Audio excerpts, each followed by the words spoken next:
नमस्कार दोस्तों, क्राइम कहानी यूट्यूब चैनल पर आप सभी का स्वागत है। दोस्तों, हम इस चैनल पर क्राइम से जुड़ी सच्ची घटनाएं लाते रहते हैं। यदि आप ऐसी कहानियां सुनना पसंद करते हो तो हमारे चैनल को सब्सक्राइब कर लीजिए और इस वीडियो को लाइक करके शेयर कर दीजिए। तो चलिए दोस्तों, आज की कहानी शुरू करते हैं। शाम का वक्त था। दिल्ली के बसंत कुंज स्थित फोर्टिस अस्पताल का पूरा स्टाफ अपनी ड्यूटी पर था।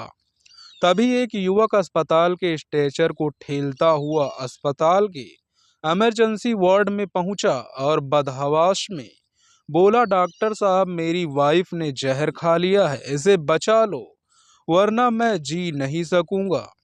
उसकी बात सुनकर अस्पताल के डॉक्टरों ने उस युवती का चेकअप शुरू किया।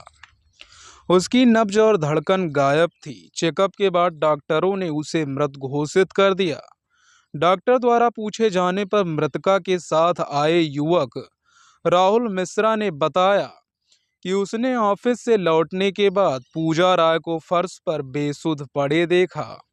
उसके बगल में ही एक सुसाइड नोट पड़ा था। नोट को पढ़ने के बाद उसकी समझ में आया कि पूजा राय ने जहर खा लिया है।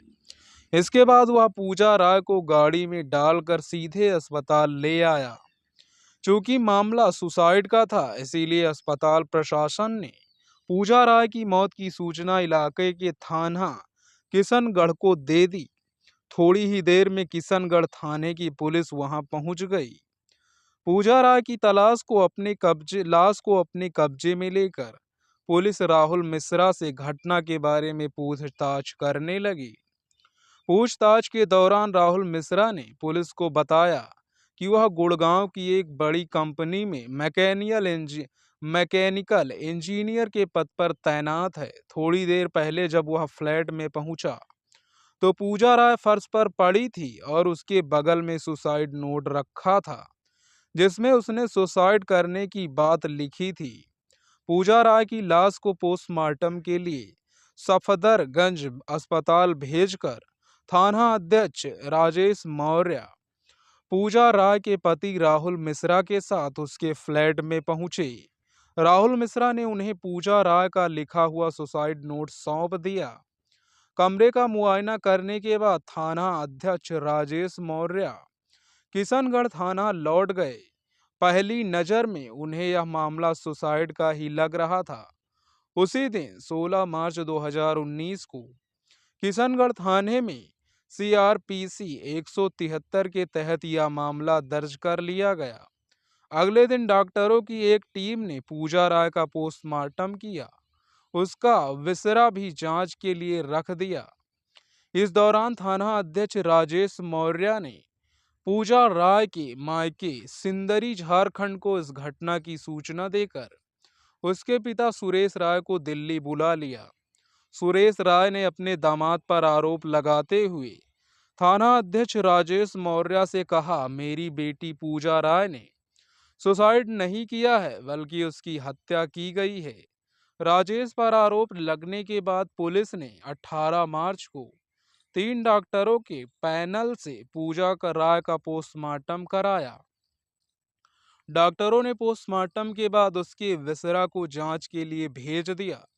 करीब एक महीने के बाद 27 अप्रैल 2019 को पूजा राय का पोस्टमार्टम तथा विसरा रिपोर्ट आ गई, जिसमें उसके मरने का कारण उसके सिर में घातक चोट का लगना था। जहर मिला जूस पीना बताया गया। इसके बाद पुलिस ने 31 अप्रैल को पूजा राय की हत्या का मामला आईपीसी की धारा 302 के अंतर्गत दर्ज कर लिया। इस मामले की तफ्तीश थाना अध्यक्ष राजेश मौर्य को सौंपी गई। केस की जांच संभालते ही थाना अध्यक्ष राजेश मौर्य ने अपने आला अधिकारियों को पोस्टमार्टम रिपोर्ट तथा केस में आए इस बदलाव से अवगत करा दिया। साउथ वेस्ट दिल्ली के डीसीपी देवेंद्र मौर्य इस मामले में पहले से ही दिलचस्पी ले रहे थे। उन्होंने केस का खुलासा करने के लिए एसीपी ईश्वर सिंह की निगरानी में एक टीम बनाई, जिसमें थाना अध्यक्ष Rajesh Maurya, inspector Sanjay Sharma and inspector Narendra Singh Chahal, SI Manish Pankaj, SI Ajit, constable Gaurav आदि को शामिल किया गया। थाना अध्यक्ष ने उसी दिन मृतका के पति राहुल मिश्रा को थाने बुलाकर उसे बताया कि पूजा राय ने आत्महत्या नहीं की, बल्कि किसी ने उसकी हत्या की है। इसीलिए वह इस मामले को सुलझाने में सहयोग करें। थाना अध्यक्ष की बात सुनकर राहुल मिश्रा को हैरानी हुई। वह बोला, सर, पूजा की तो किसी से कोई दुश्मनी नहीं थी। ऐसे में भला उसकी हत्या कौन कर सकता है? अगर ऐसा है तो मेरी पत्नी के हत्यारे का पता लगाकर उसे जल्द से जल्द पकड़ने की कोशिश करें। चिंता मत करो, पुलिस अपना काम करेगी, बस आप जांच में सहयोग करते रहना। थाना अध्यक्ष ने कहते हुए राहुल मिश्रा से उससे और पूजा राय से मिलने आने वाले सभी लोगों के फोन नंबर लेकर सभी नंबरों की कॉल डिटेल्स निकलवाई। उसकी बारीकी से जांच की। राहुल मिश्रा की कॉल डिटेल्स में एक फोन नंबर ऐसा मिला जिस पर उसकी ज्यादा बातें होती थी। वह नंबर पद्मा तिवारी का था, जो दिल्ली के मयूर बिहार में रहती थी। राहुल मिश्रा ने बताया कि पद्मा तिवारी उसकी दोस्त है। घटना वाले दिन भी पद्मा तिवारी ने शाम के वक्त राहुल मिश्रा के मोबाइल पर फोन कर उससे काफी देर तक बातें की थी। इससे दोनों ही पुलिस के शक के दायरे में आ गए। इसके बाद थाना अध्यक्ष राजेश मौर्य ने राहुल मिश्रा के फ्लैट पर पहुंचकर वहां आस पड़ोस में रहने वालों से पूछताछ की, तो पता चला कि 16 मई 2019 की सुबह पद्मा तिवारी पूजा राय से मिलने उसके फ्लैट पर आई थी। इसके बाद किसी ने पूजा राय को फ्लैट से बाहर निकलते नहीं देखा था। शाम के वक्त राहुल मिश्रा पूजा राय को बेहोशी की हालत में लेकर फोर्टिस अस्पताल गया था। थाना अध्यक्ष को अब मामला कुछ कुछ समझ में आने लगा था, लेकिन उस वक्त उन्होंने राहुल मिश्रा से ऐसा कुछ नहीं कहा जिससे उसे पता चले कि उन्हें उसके ऊपर शक हो गया है। राहुल मिश्रा से पूछताछ के बाद जब वह अपनी टीम के साथ वहां से चलने को हुए तो राहुल मिश्रा को फिर से थाने में आने का आदेश दिया।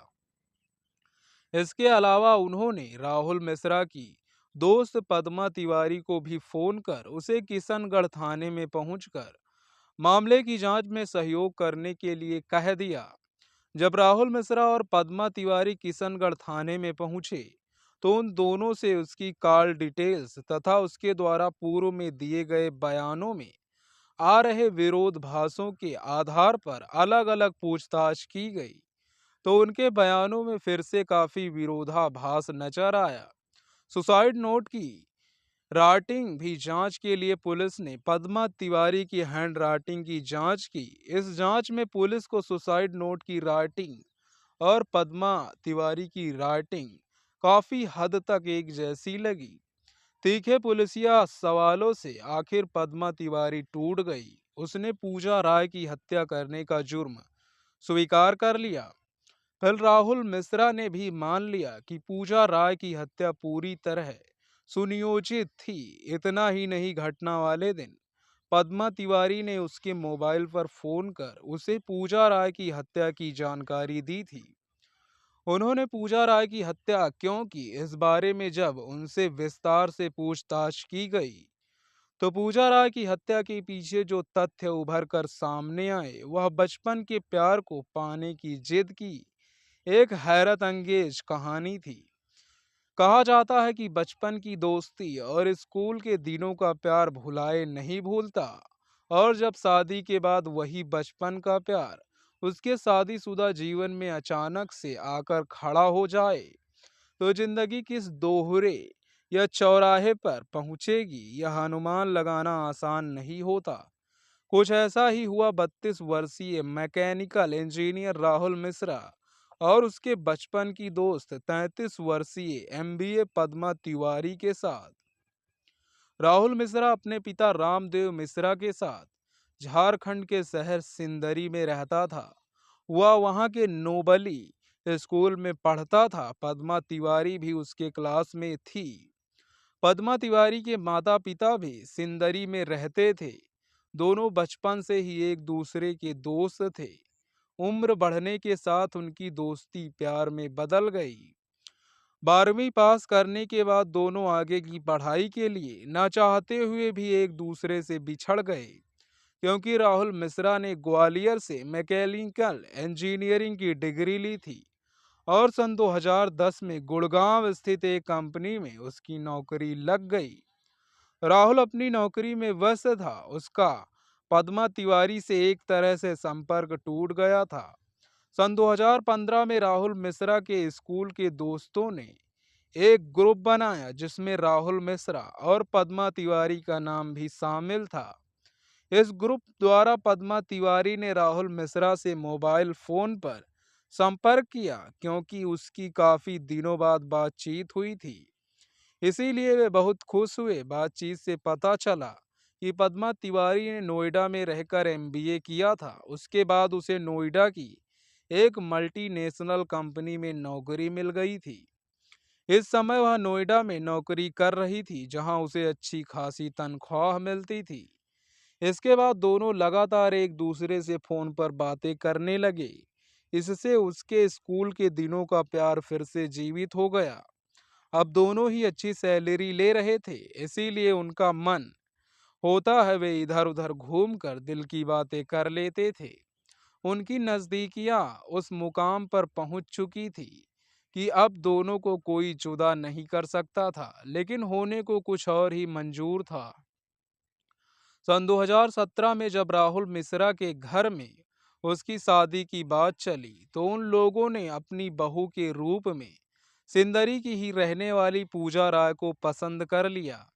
इस पर राहुल ने अपने घर वालों को बताया कि वह सिंदरी की रहने वाली सहपाठी पद्मा तिवारी से प्यार करता है और उसी से शादी करना चाहता है। राहुल मिश्रा ने घर वालों को यह भी बताया कि एमबीए करने के बाद पद्मा तिवारी नोएडा की एक कंपनी में ऊंचे पद पर नौकरी कर रही है, लेकिन राहुल मिश्रा के पिता रामदेव मिश्रा ने राहुल मिश्रा की बात को हल्के में ले लिया और उसकी बात अनसुनी करते हुए पूजा राय से ही उसकी शादी पक्की कर दी। राहुल मिश्रा को इस बात का दुख हुआ। वह अब ऐसा उपाय सोचने लगा कि किसी तरह उसकी पूजा राय से शादी टूट जाए। उसने तय कर लिया कि वह पूजा राय से मिलकर बता देगा कि उसकी पद्मा तिवारी के साथ अफेयर चल रहा है। एक दिन वह पूजा राय के पास पहुंचा और अपने व पद्मा तिवारी के बीच सालों से चले आ रहे अफेयर की बात यह सोचकर बता दी कि यह सुनकर शायद वह उससे शादी करने से मना कर देगी। लेकिन पूजा राय समझदार लड़की थी। वह राहुल मिश्रा की इस बात पर नाराज नहीं हुई, बल्कि उसे उसकी साफ गोई अच्छी लगी कि राहुल मिश्रा दिल का साफ है। जो उसने यह बात उसे बता दी, यानी अपने होने वाले पति के मुंह से उसके पुराने अफेयर के बारे में जानकारी मिलने के बाद भी पूजा राय उससे शादी के लिए तैयार थी। अप्रैल 2017 में राहुल मिश्रा की शादी पूजा राय से हो गई। शादी के बाद राहुल मिश्रा पूजा राय को लेकर दिल्ली आ गया और साउथ दिल्ली के किशनगढ़ इलाके में किराए का एक फ्लैट लेकर रहने लगा। राहुल मिश्रा से शादी करके पूजा राय बहुत खुश थी। उसने तय कर लिया था कि वह राहुल मिश्रा को इतना प्यार देगी कि वह अपना पिछला प्यार भूल जाएगा। पूजा राय ने राहुल मिश्रा की सेवा करने में सचमुच कोई कसर नहीं छोड़ी। यहाँ तक कि महंगाई के कारण घर चलाने के लिए जब अधिक रुपयों की जरूरत महसूस हुई, तो उसने भी नौकरी करने का फैसला कर लिया। उधर राहुल मिश्रा पूजा राय से शादी के बाद भी पद्मा तिवारी को अपने दिल से नहीं निकाल सका। पद्मा तिवारी का हाल भी राहुल मिश्रा की तरह ही था। दोनों वक्त निकालकर एक दूसरे से मिलते जुलते रहे। पद्मा तिवारी मयूर बिहार में एक किराए के फ्लैट में रहती थी। अक्टूबर 2018 में जब पूजा राय की नौकरी करने के लिए उसका बायोडाटा तैयार करने की बात आई, तो राहुल मिश्रा ने इसी बहाने पद्मा तिवारी को अपने फ्लैट पर बुला लिया। पद्मा तिवारी ने पूजा राय का बायोडाटा तैयार कर दिया। आगे चलकर पूजा राय को भी गुड़गांव की एक मल्टीनेशनल कंपनी में नौकरी मिल गई। इसके बाद पद्मा तिवारी किसी न किसी बहाने उसके यहाँ आती रही। जब पद्मा तिवारी का राहुल मिश्रा के यहाँ ज्यादा आना जाना बढ़ गया, तो पूजा राय को पद्मा तिवारी और राहुल मिश्रा के रिश्तों पर शक हो गया। उसे पद्मा तिवारी का बार बार फ्लैट पर आना अखर लगा। तब पूजा राय उसके साथ रूखा व्यवहार करने लगी। इतना ही नहीं, वह पद्मा तिवारी को हंसी मजाक के दौरान राहुल मिश्रा को लेकर कुछ ऐसी बात कर देती जिसे सुनकर वह तिल मिलाकर रह जाती थी। पर पद्मा तिवारी दिल के हाथों मजबूर थी। वह राहुल मिश्रा को बहुत चाहती थी, इसीलिए उसने राहुल मिश्रा के फ्लैट पर आना नहीं छोड़ा। इसीलिए पूजा राय के व्यंग करने के बाद भी वह उसके यहाँ आती रही। लेकिन जब पूजा राय ने उसके और राहुल मिश्रा के रिश्तों को लेकर जली कटी सुनानी जारी रखी, तो एक दिन यह बात राहुल मिश्रा को बताई और इसका कोई हल निकालने को कहा। पद्मा तिवारी की बात सुनकर राहुल मिश्रा को अपनी पत्नी पर बहुत गुस्सा आया। उसी दिन दोनों ने मिलकर निश्चय कर लिया कि वे इसके बदले पूजा राय को जरूर सबक सिखाएंगे।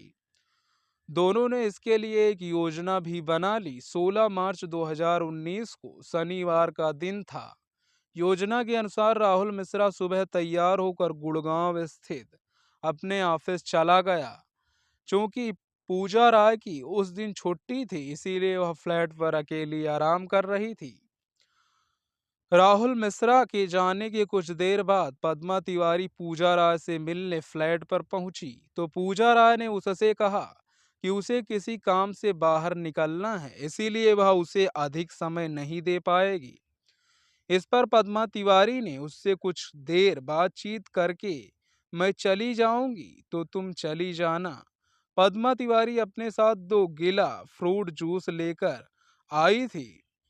उसने दोनों गिलास पूजा राय के सामने टेबल पर रख दिए। उस वक्त काम करने वाली आया घर का कामकाज निपटा रही थी। इस बीच पूजा राय ने पद्मा तिवारी के साथ नाश्ता किया। जब आया अपना काम खत्म कर वहां से चली गई, तो पद्मा तिवारी ने पूजा राय से जूस पी लेने के लिए कहा। जैसे ही पूजा राय ने जूस पीने के लिए गिलास उठाना चाहा, तो पद्मा तिवारी ने कहा कि वह उसके लिए एक गिलास पानी ले आए। यह सुनकर पूजा राय जूस का गिलास वहीं छोड़कर पानी लाने के लिए चली गई। पूजा राय के जाते ही पद्मा तिवारी ने अपने कपड़ों में छिपाकर लाया जहरीला पदार्थ उसके गिलास में डालकर मिला दिया। पूजा राय किचन से पानी का गिलास लेकर लौटी और गिलास पद्मा तिवारी को दे दिया। इसके बाद पूजा राय ने पद्मा तिवारी द्वारा लाया जूस का गिलास उठाया और धीरे धीरे पूरा जूस खत्म कर दिया। जूस पीने के थोड़ी देर बाद अचानक उसकी तबीयत खराब होने लगी। उल्टी और पेट दर्द की शिकायत होने पर उसने फ्लैट से बाहर निकलना चाहा, लेकिन पद्मा तिवारी ने उसे पकड़कर दबोच लिया। पूजा राय के बेहोश होने पर पद्मा तिवारी ने उसका सिर बार बार फर्श पर पटका ताकि उसके जीवित रहने की संभावना न रहे। पूजा राय की हत्या करने के बाद पद्मा तिवारी ने फ्लैट को अच्छी तरह साफ किया और पेपर से बने उन दोनों गिलासों को अपने साथ लेकर वहां से मयूर विहार अपने कमरे पर लौटकर आ गई। शाम को उसने अपने प्रेमी राहुल मिश्रा को फोन कर बता दिया कि आज उसने उसकी पत्नी पूजा राय का किस्सा तमाम कर दिया है। साथ ही उसने यह भी बताया कि उसने पूजा राय के पास में सुसाइड नोट भी लिखकर छोड़ दिया है, जिसे पढ़कर पुलिस और तमाम लोग यह समझेंगे कि पूजा राय ने किसी कारण परेशान होकर सुसाइड कर लिया है। शाम के वक्त राहुल मिश्रा ऑफिस से अपने फ्लैट पर पहुंचा, तो योजना के अनुसार पूजा राय की डेड बॉडी को लेकर बसंत कुंज स्थित फोर्टिस अस्पताल पहुंचा और वहां डॉक्टर से नाटक करते हुए अपनी पत्नी की जान बचा लेने की गुहार लगाई। लेकिन पोस्टमार्टम रिपोर्ट से हेड इंजरी तथा पूजा राय को जूस में जहर देने की बात सामने आ गई, जिससे राहुल मिश्रा और पद्मा तिवारी द्वारा रचे गए पूजा राय से नकली सुसाइड के रहस्य से पर्दा हटा दिया। अगले दिन पुलिस ने दोनों आरोपियों को अदालत में पेश किया, जहां से उन्हें न्यायिक हिरासत में भेज दिया। दोस्तों, इस कहानी के बारे में अपनी राय कमेंट बॉक्स में जरूर दीजिए। इस कहानी का उद्देश्य किसी को परेशान करना, किसी का दिल दुखाना नहीं है, बल्कि आपको जागरूक करना, आपको सचेत करना है। दोस्तों, हमें सपोर्ट करने के लिए आप हमारे चैनल क्राइम कहानी को सब्सक्राइब कर लीजिए। ऐसे ही सच्ची घटनाएं हम इस चैनल पर लाते रहते हैं। तो दोस्तों, आप सब अपना ख्याल रखें, हमें इजाज़त दें। धन्यवाद। मिलते हैं अगली कहानी में।